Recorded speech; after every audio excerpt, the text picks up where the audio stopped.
Assalamualaikum warahmatullahi wabarakatuh. Pada video ini saya akan membahas tentang studi kualitas pendidikan manajemen di India. Dan di dalamnya saya akan mengambil 3 topik pembahasan. Yang pertama yaitu tentang masalah pendidikan manajemen di India. Kemudian yang kedua tentang metode atau cara untuk menangani masalah tersebut. Kemudian yang ketiga yaitu solusi untuk lembaga pendidikannya. Untuk materi yang pertama yaitu masalah pendidikan manajemen di India. Terdapat banyak masalah yang menyebabkan turunnya kualitas pendidikan manajemen di India. Dalam laporan bakat dunia terbaru oleh MD Swiss, sebuah sekolah pascasarjana internasional peringkat tinggi, India turun ke posisi 48 dari posisi 29 yang dipimpinnya pada tahun 2005. Salah satu masalahnya tidak mampu memenuhi tuntutan masyarakat. Para ahli ditanyai mengenai standar pendidikan manajemen di dalam negeri dan apakah itu berkaitan dengan bakat dan keinginan bisnis yang akan datang. Pemimpin sumber daya manusia Mark Driscoll menjawab, sistem pendidikan di India sebagian besar berkonsentrasi pada program pendidikan, sementara pengalaman bisnis tidak masuk akal. Setiap negara memiliki kontes dengan bakat, tetapi kontes India melebar dengan membuat sejumlah besar lulusan yang hampir tidak dapat bekerja.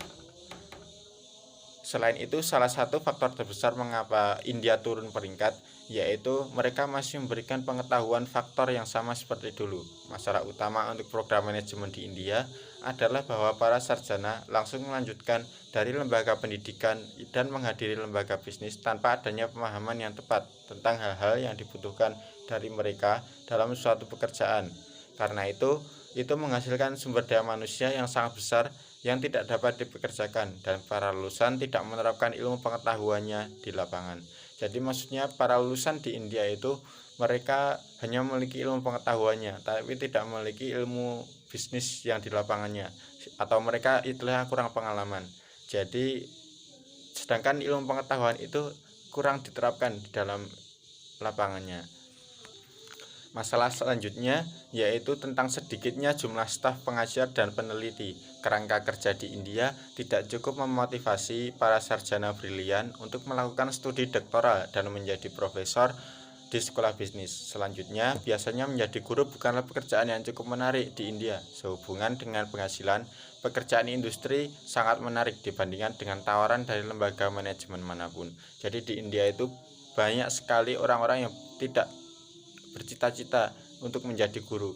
Ya, salah satunya karena penghasilan yang minim. Kemudian masalah yang selanjutnya yaitu bisnis itu juga memerlukan beberapa investasi, durasi, dan sarana bersama-sama. Rencana keuangan lengkap untuk penelitian dan pengembangan. Sebagian besar perusahaan kecil juga cenderung mereka untuk memasukkan uang ke dalam kegiatan jangka panjang. Bersamaan dengan itu, lembaga pendidikan juga harus untuk memberikan akses dan berdiskusi dengan para pelaku bisnis di jalan. Yang keduanya dapat digunakan bersama dalam menyelesaikan masalah yang benar-benar penting. Jadi antara lembaga pendidikan dan lembaga bisnis itu harus ada koneksi, tapi di India belum berjalan untuk hal tersebut. Kemudian masalah yang selanjutnya, manajemen uang dan bahasa Inggris yang kurang merupakan keahlian yang paling sulit untuk dicapai bagi pasca sarjana manajemen. Tidak adanya keahlian dalam bahasa Inggris dan kognisi, minimal 50% sarjana tidak dapat dipekerjakan di bidang fungsinya masing-masing karena tidak adanya pembelajaran dan pemahaman terkait konsep bidang ilmu tersebut. Mengingat bahwa konsep dasar pembelajaran dalam mengelola adalah mentransmisikan suatu keahlian yang berkaitan dengan fungsi kepada para sarjana, maka perlu dilakukan mediasi.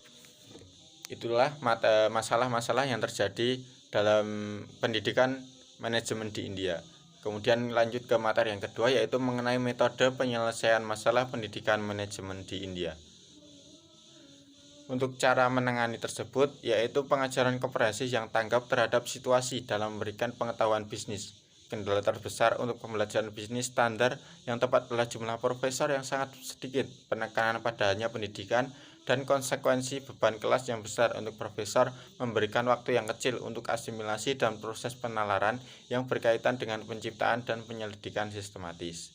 Kemudian kelompok kerja Komisi Pengetahuan Nasional tentang Pengajaran Bisnis secara terbuka mendukung sebagian besar perusahaan industri dalam secara aktif mendorong skema investigasi sistematis di lembaga karena mereka adalah penerima manfaat utama sehubungan dengan aliran stabilitas profesional yang mengelola secara efisien.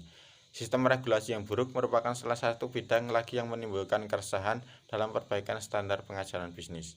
Kemudian peningkatan kualitas lulusan dengan ahli dalam berbahasa Inggris juga sangat diperlukan untuk meningkatkan peluang lulusan manajemen diterima dalam perusahaan bisnis.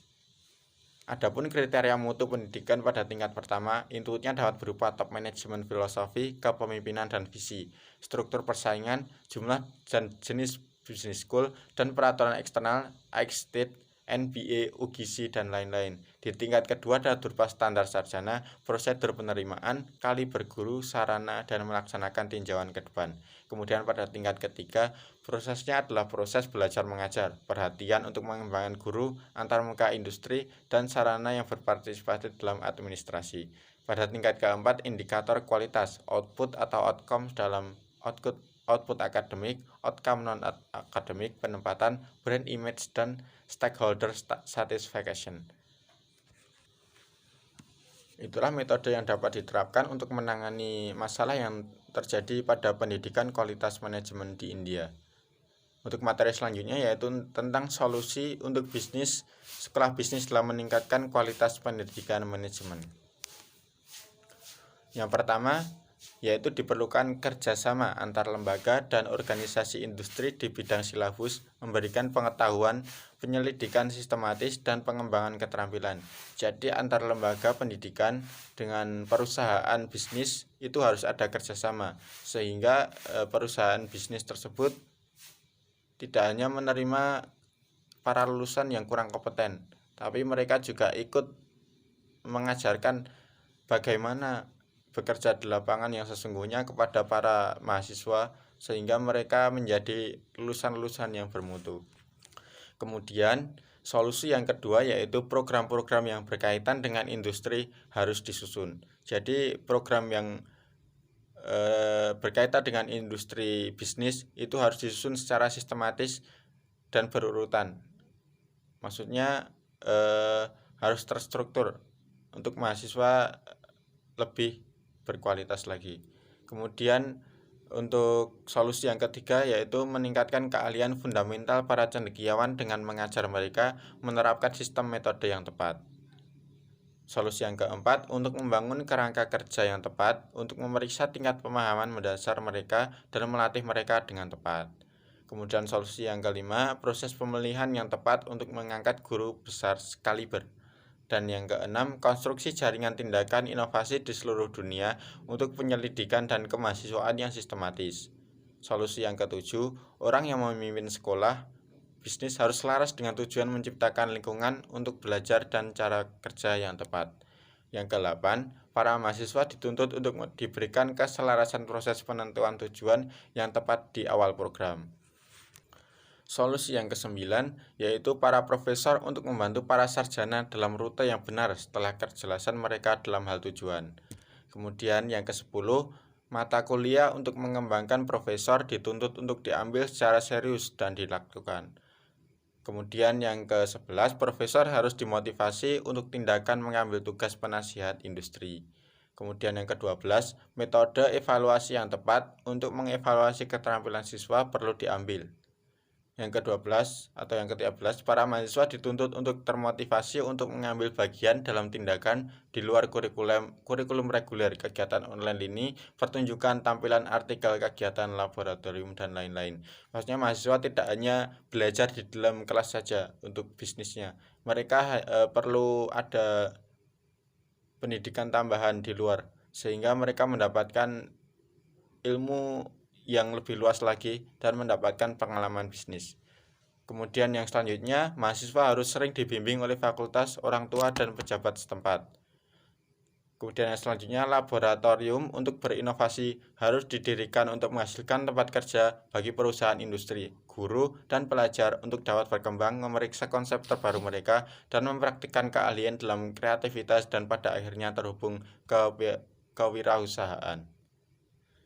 Jadi kesimpulan dari materi tersebut, permasalahan kualitas pendidikan manajemen di India menurun dan para lulusan tidak mendapatkan pekerjaan karena banyaknya masalah yang ada seperti sistem pendidikan yang terlalu fokus pada bidang pendidikannya sehingga kurang pengetahuan dan pengalaman dalam bisnis di lapangan. Kemudian yang kedua, materi pendidikan yang kurang mengikuti perkembangan zaman.